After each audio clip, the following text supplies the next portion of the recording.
But why a new BMC? Well, this goes back to the second theme. These are crazy eras. This is a crazy time. Look, Gartner calls it one thing. You see across the top: IT craftsmanship, industrialization, digitalization. IDC calls it the three eras of mainframe, terminal, client, server, kind of three-tier architecture, and now SMAC, social, mobile, analytics, and cloud. Big data, same thing. And you can go down the list. In fact, at one point, this particular slide had multiple layers below it, because everyone is in agreement that we have entered a strikingly new era. This is digitalization. This is all the craziness that's happening in our industry. In fact, IDC recently projected that by 2018, 90% of IT workers will have new roles. 90%. Now, we're the 10% in this room, but the other 90% are going to have a lot of change facing them. That's a lot of change. That's a lot of disruption. In the great book, The Innovator's Dilemma, Clayton Christensen talks about how great companies fail when disruptive technologies appear. They show up on the horizon. The economics kind of make your head hurt. Our business is good. Our customers like it. But there's new things happening, and there's new technologies, and we're not going to make any money at it. These smaller companies are doing it, and we could spend money on it, but if we do, we're taking money away from, you know the story. And those of us in technology, in the IT industry, in the software and the hardware business, we have lived by that book for years. We know in our souls every day the innovator's dilemma is real, and if we don't deal with it, we fade out. Sometimes you get punched in the nose and you have to come back faster. Sometimes you get out in front of it, but it's always there. The difference in this era is every one of your companies, every one of your organizations you work for is facing this. You're all facing that same innovator's dilemma like you have never before. It hit the media industry a number of years ago when iTunes and the digital downloads of media and content totally redesigned, blockbusters and record companies, and all of that was washed over. But media is right next to IT. Now it's moving into every other industry, and every one of your CEOs or managing directors or boards of directors or managing boards or whoever the bosses are in your organization know that this new era is different, and it is going to wash over all of our enterprises, and there will be great new winners and there will be losers. And those who can adopt this new digital era, this digital transformation, and be the winners will set the new winners list going forward. So let's talk a little bit about those disruptive technologies, because it's not just mobile phones anymore. By the way, the first iPad I think shipped in 2009. Feels like it's been out about 30 years to me. Every one of us have had to deal with the first iPhones and all of that. Now we're into the next generation, the next generation, the next generation. It's really pretty remarkable. Well, these disruptive technologies individually change our lives, but the really wild part happens when they converge and you have multiple technologies together. One leading industry analyst just did a mashup and put together a list of 12 technologies that they believe will be the most disruptive in the next 10 years. You see, mobile internet. By the way, last night I saw that Apple's event Thursday is expected. I don't know if it'll happen or not. They actually don't tell me. They're expected to announce Apple Pay, right, where you have near-field payment systems on their phones, where you take a corner of your phone, you touch it to a pad on the counter, and you walk out. You touch it to a pad on the tabletop, and you walk out. You've paid your bill. Digital currency, mobile internet, changing everything. Internet of Things, we're going to talk more about that in a minute. But while here at Disney, I learned about a thing called My Magic Plus. I don't know if any of you had any kids here, or if you yourself, a child at heart, are going into the compound while you're here. But I don't know about you, last time I was here, this is an impressive place. They just know how to create an experience. And in fact, their chairman of their parks recently was quoted as saying, Disney is all about experience. And they have this new thing, this My Magic Plus. It's a colorful, waterproof wristband that you wear from the moment you come in until you leave. And they know your name, who you are, where you're staying, your credit card number, everywhere you go. When you walk into a restaurant, you can go to a kiosk or go to your mobile device. You can say what food you want to eat, when you want to eat, and then when you walk in, The doors see you walk in. They start cooking the food. The table is set. You are escorted to your table. You don't have to give them your name. You walked up, you sat down, you sit at the table. Your food shows up because they started cooking it as you were approaching the park on your reservation time and they saw you come in. When you're finished, you put your wristband down on the spot on the table, you type in a PIN and you walk out. That's it.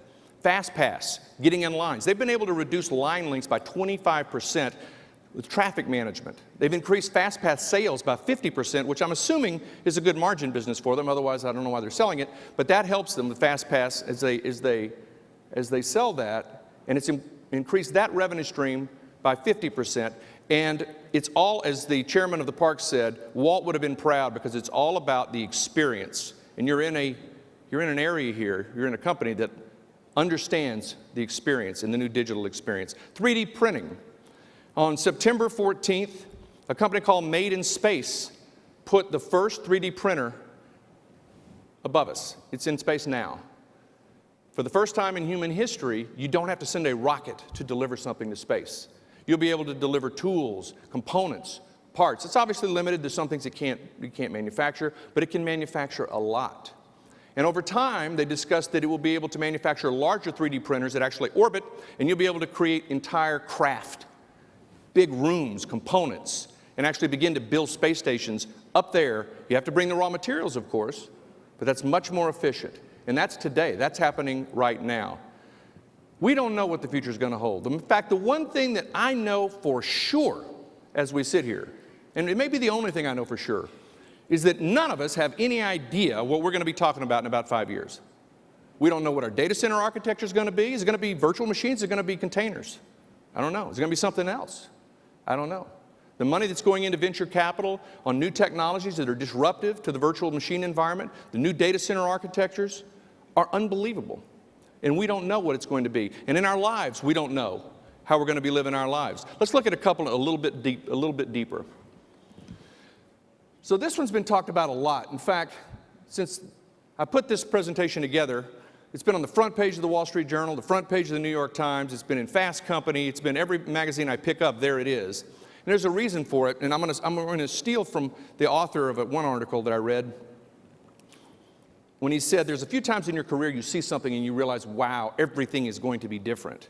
And for myself, I remember when I saw the graphical user interface on the Xerox machine, and I saw the mouse. I remember the first time I did a spreadsheet, and I just went, wow, east, west, Q1, Q2, Q4, it totaled, look at that. And you go like, the world's changing, right? And by the way, it did change.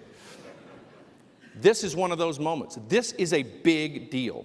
And it is a lot bigger deal than just, isn't it cool, and its energy savings. This has the opportunity to disrupt almost every industry in this room, government included. Think about one projection of the new killer apps projects that automobile insurers, who today get $200 billion in premiums every year just in the United States, are going to see that go down by 90%. I have no idea if that's true, but if those numbers are right, but it's a big deal. And I didn't know for sure if I believed this until recently. I was visiting with the CIO of one of the biggest insurers in the world. And he told me that at the board, they are preparing for this eventuality. That people will stop wrecking cars, that people will stop buying cars, that people will use cars as a service, and that they may be owned, and now I'm extending beyond what he said, I'm not giving you my opinion on top of this, they may not even be owned by the individuals at all. In fact, very likely may be owned by the government. It's a little spooky, but nonetheless. Think about this. You get up in the morning, you don't go to Uber and have a driver pick you up. You go to an app, and I personally doubt Google's going to give the money to Uber, but somebody is going to have the app. And it won't be on a phone, but it'll be on something. And you'll say, I want to go to work at 7:15, and you might set that up a day in advance. You might set it up in 15 minutes, and it costs a little more if you do it in 15 minutes than if you set it up in a day. And it shows up at your apartment or your house. You walk outside, you get in the car, you don't touch anything, it drives you all the way to work and drops you off, and then it goes to the next person, the next person, the next person. And while it's doing it, when it gets low on a battery charge, it drives itself to one of the major centers in the city or in the region, backs itself up, recharges itself, the new cars go out. Traffic congestion drops dramatically. The cars are smart. They know where they are. You start using analytics, and the internet it gets re-architected, by the way. The whole internet will get re-architected and where the communication pods are. And these machines begin to lower congestion, drop pollution, and then we don't buy houses with garages, and we don't buy office buildings with garages, and we don't finance cars, and we don't buy paint for cars. And maybe the big car companies are incredibly successful. In fact, Elon Musk and Tesla just announced last week the new D model with a lot of autonomy features in it. It can see it can see the speed limit and adjust. It can keep you from running off the road. Mercedes already has a lot of this. BMW, Audi, GM, the list goes on. And for any of you in a car company I didn't announce, you're working on it too. Although I can think of a few that there may not be but anyway. And by the way, Google's working on it, and Google isn't talking about who's going to make their car or if they're going to make it. And other people are as well. And don't be surprised to see Amazon if they sit this, do be surprised if they sit this out. So in that environment, everything changes, and it disrupts all of our lives. Now, think about this for a second. People talk about, yeah, but it's going to be a while, and people want to drive cars, and people want to take the kids to school and all this. Think about what happens if in a country like China, who is uniquely capable of making decisions that affect a lot of people, and if that government decided pollution must be dealt with, we have no choice. Congestion, the mega cities, the 10 million plus cities that are popping up like popcorn, and the United Nations says are going to continue to pop like popcorn, must be dealt with differently. We have to think differently. The old model of buying cars and people in buses isn't going to work. What if they say, make it happen? Make it happen with Chinese-made autonomous automobiles, control the traffic, eliminate all the carbon, and they change, and their economy soars, their quality of living improves, their productivity goes up. Every other country will have two choices. Don't do it and become yesterday, or do it to stay ahead. And it could happen just like that. It could happen very, very quickly if a few countries suddenly decide to do it and the decision is made at the top. Our lives are going to be different. And this is just one example of a convergence of a few things: robotics, analytics, internet. Internet of Things, we talk about it all the time. By the way, having studied and prepared for this event, I'm going to tell you that the numbers are unbelievable, and I think half of them are made up, by the way. I don't think anybody knows how many devices, but let me just give you a few. CNET, 3 weeks ago, announced that we have 7.3 million SIM cards right now. 7.3 billion. There are 7.2 billion people. So we have more SIM cards than people, and it is growing at 5 times the rate of the population. That's just SIM cards. 2013, we shipped just under 8 billion MIMS, microelectronic mechanical systems, meaning actuators and sensors. By the way, the new Galaxy phone, I think, has 10 sensors in it. The first iPhone, I think, had 4. We now have 10 in one device. Those machines are creating data. Much of that data is being published and being loaded. Let's talk about the data for a second. Today, there is about 4 zettabytes of data. By 2016, it's expected to be 40 zettabytes of data. Much of it created on these sort of devices, the log records and much of it created, actually, more than half of it created by the consumers themselves. Only 1% of that data today is being analyzed. Only 1% of it is being analyzed. Only 7% of it is being tagged. If those numbers go up, and they will go up because the economic opportunity and the ways to make our lives better and all the problems we can solve with it goes up, you're going to see an order of magnitude shift in our ability to make decisions and move incredibly rapidly. And the Internet of Things is going to be driving that. We have one customer who's in the real estate business, and he's working with us on delivering a whole set of services, HVAC services, security services, fire, all those sort of things, traffic flow, green buildings, and they're putting sensors all over their buildings. And the first configuration management database they want to work with us, I think, has 500, what is it, Chuck? Billion. I could just have a hard time saying that. 500 billion objects in it to start with. This is just one story. There's story after story of how it's going to work. And I'm going to tie it together this way. We have a company that does business with us who is a very large US-based power company. They generate electricity. And they just put smart meters in all over in this metropolitan area. And the smart meters are basically little computers, right? They have IP addresses and they have logs and they have to get patched and you download things to them, et cetera. And his comment in the meeting with us was, if I manage these the way I have managed my other IT assets, I have figured out that I have to hire more than 100% of all the IT people in this city to manage it. And what I mean by that is the point he made on that I thought was pretty, was elegant, because what it said was the old ways of management will not scale. The ways that we have bought a widget to monitor a widget will not scale. The way we have dealt with help desk will not scale. We can't have people calling up and opening trouble tickets and wait for somebody to call them back. That's not going to work anymore. This is going to run out of gas. It's a whole new era. Internet of Things, disruptive technologies, all these new technologies we've been talking about are going to put a pressure on IT and an opportunity for IT to lead the charge in how your enterprises succeed. So how's IT going to deal with it? Well, first we have to come to terms with the fact, and as many of you have told me in our briefing centers and in your offices as I've traveled around the world, we have two speeds of IT. This is not something that BMC came up with. This is something that's been talked about, written about. The analyst community talks about it, and most importantly, again, you, the customers, talk about it. You have the industrial IT. If you talk about going from 4 zettabytes to 40 zettabytes in 3 years, 10x, that's got to run on something. And those are big machines they're going to be running on. Maybe they're in your basement, maybe they're in Seattle, maybe they're in Seattle, maybe they're in wherever Google is. Maybe they'll be in the cloud, maybe they won't. But the point is, the scale is going to be extraordinary. It's going to change everything that we do. Let me give you just a few thoughts about the scale. The cost of storage since 1990 has averaged a decline per gigabyte of 38% a year, every year, 38%. You're now able to buy a gigabyte, I think it's 2 cents. Paul, would you hand me that, the bottle? It's, thank you very much.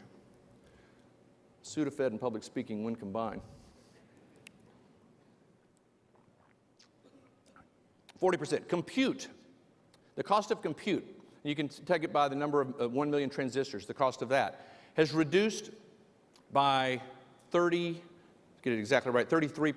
a year. Network capacity, bandwidth, 27% a year. IT operations costs have not even come close to this level of decline. And the biggest, if you do a pie chart of what it costs your IT, of IT cost, it is not anymore in the hardware, even the software, it is the operations itself, what it costs to operate it. And so therefore I come back again to the same point. The old ways of managing IT won't work. We are at a disruptive moment in our industry. The second point is the innovation IT. You know, there's different schools of thought on this, and different people, experts argue about the numbers, but one thing is clear, many companies are setting up, I think one number I saw as high as 25%, are setting up chief digital officers. And as a guy who's been fortunate enough to be CEO for a while, I know how that happened. The way that happened was, you're in your boardroom, you're in your executive meeting, and everybody is freaking out about all this new stuff. And you're saying, wow, our competitor just launched this new mobile app on their iPhone, and their sales just jumped. Nike, by the way, just did some upgrade to their online customized store, and I think their sales jumped 40%. I mean, they've been doing this a long time, right? And so what are we doing about it? What are we doing about it? What are we doing about it? I got an idea. Let's set up a whole organization whose only job is thinking about this, of how do we disrupt our competitors, how do we thrill our customers, how do we change the industry with new digital technology and leading the digital transformation. So they're all out there setting it up. In fact, 45% of CIOs today have already set up dedicated teams, SWAT teams, call it what you wish, focused on digital innovation, driving innovation. Looking at all the new applications, thinking about the way that consumers want to use their products and how they're going to deliver their services. So we have these two. We have an IT that is going to be overwhelmed by all of the processing that's coming its way from the innovation on the right side, from this incredible new volume of data and transactions and business that's going to be flowing through these systems. And you have to do both simultaneously. You cannot just say we're going to focus on driving cost out and making the back end more lower cost and better performing. And you cannot just focus on let's go do the fun stuff and the sexy stuff. You must do both. You know, McKinsey and Company recently came out in the fall with a write-up about this very problem. And they mentioned one European bank, no, it didn't say bank, it said one European corporation, that had launched a CDO, had launched a new team dedicated towards digitalization. And what they found was they had a fractured organization.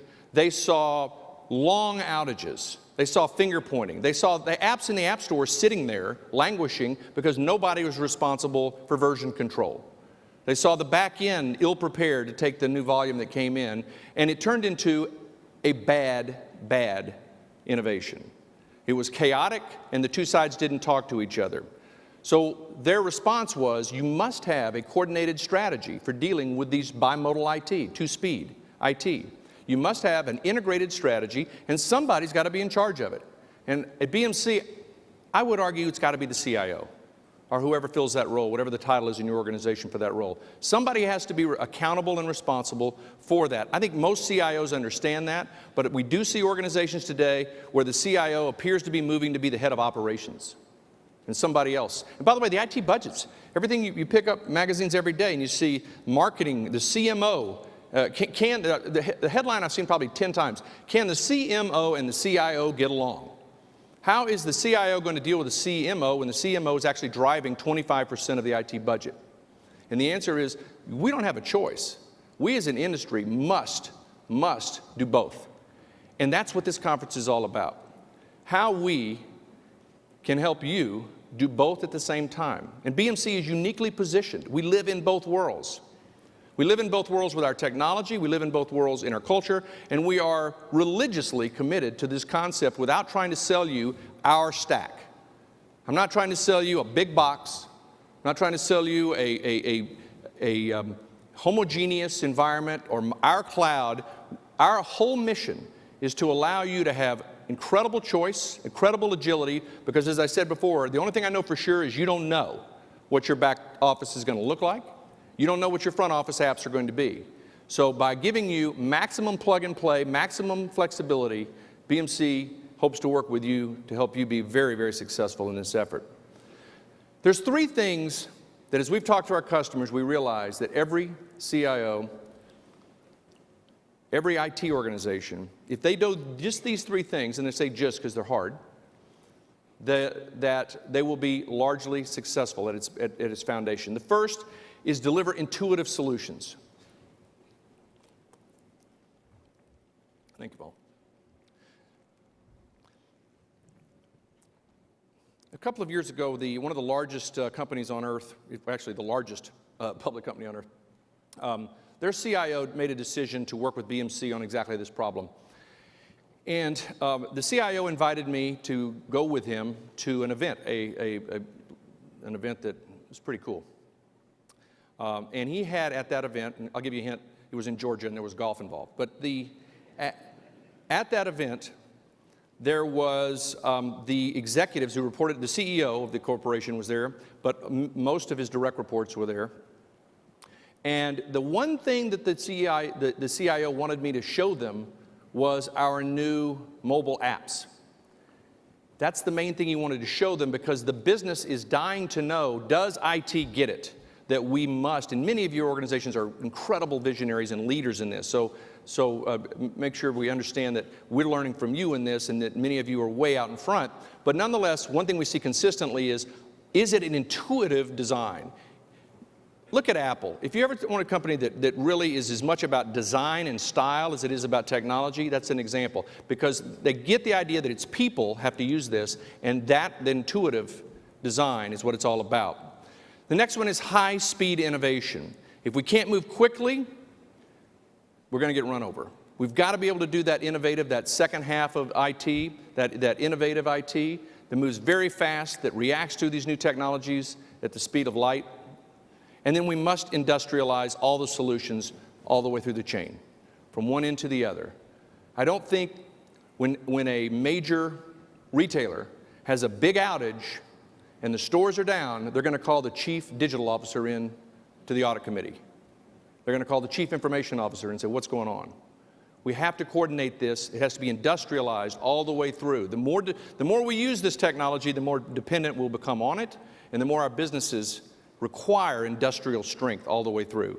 So at BMC, that is what we are focused on. We're focused on helping you do that, but we're also recognized that in order to do that, we have to do it ourselves.